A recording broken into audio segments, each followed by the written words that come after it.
Մենք եթե քաղաքական գործիչներին չհաջողվի, այսինքն եթե քաղաքական մենք մեր ձևերով կմասնակցենք կամ կմիջամտնենք եւ այլն եւ այդպես շարունակ, դա արժանացել է եւ արժանանալու է կոնկրետ համարժեք գնահատականի։ Ընդհանրապես ես ձեզ մի բան ասեմ, որ Հայաստանի Հանրապետության ժողովուրդն էլ ինչ այլոց մեզ մեղադրում է եւ մարզային այցերում էլ այդ մեղադրանքը հաճախ են նշում, մեր երկրում ցավոք շատերը կամ ոմանք ժողովրդավարությունը փորձում են նույնացնել թուլության հետ։ Ես ասում եմ, նրանք ովքեր կփորձեն կամ կշփոթվեն ժողովրդավարությունը թուլության հետ շփոթել, պետության համը կմնա նրանց բերաններում։ Այսինքն ով որ ասի, որ կանգնել են եկեղեցու կողմնուն ճակատագրին է ով որ ասի, որ եթե քաղաքական գործիչները եւ ճանապարհները չաշխատեն, մենք մեր ձևերով կմիջամտենք, արժանանալու է, մենք մեր ձևերով կմասնակցենք, արժանանալու է, այո։ Հիմա պարոն Փաշինյան, եւ ուրիշը ասեմ, ես կարծում եմ նաեւ հիմա արդեն հայտնի է, իմ կարծիքով նաեւ այդ հայտարարությունը ընդհանրապես կապ չունի ոչ եկեղեցու, ոչ եկեղեցու շահերի հետ։ Ես ուղիղ 1 ամիս առաջ, 1 ամիս ժամկետով տվել էի կառավարության անդամներին,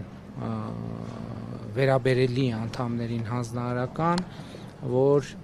կամ հեծին կողմից ժողովրդին հասցված վնասը պետք է վերականգնվի, այդ ինչ պատմություն է, իմ բազմաթիվ մարզային այցելությունների ընթացքում ես զարմանքով եւ զայրույթով դրա մասին հրապարակային խոսել եմ մի քանի անգամ, զարմանքով եւ զայրույթով արձանագրեցի, որ ըստ էության հեծը իր գործունեության արդյունքում Հայաստանում գրեթե էներգետիկ ճգնաժամ է ստեղծել եւ հիմա նաեւ վերլուծությունը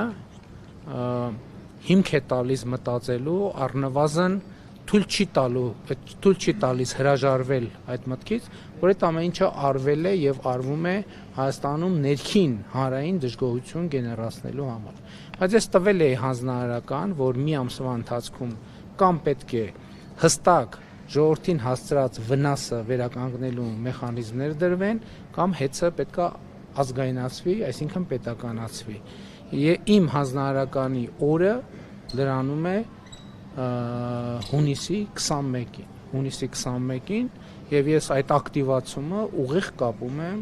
իմ այդ հանձնարարականի, իմ այդ որոշման, որովհետեւ կառավարության անդամները սկսել էին աշխատել, հեծին հստակ ուղերձ տվել էին, որ տեսեք, եկեք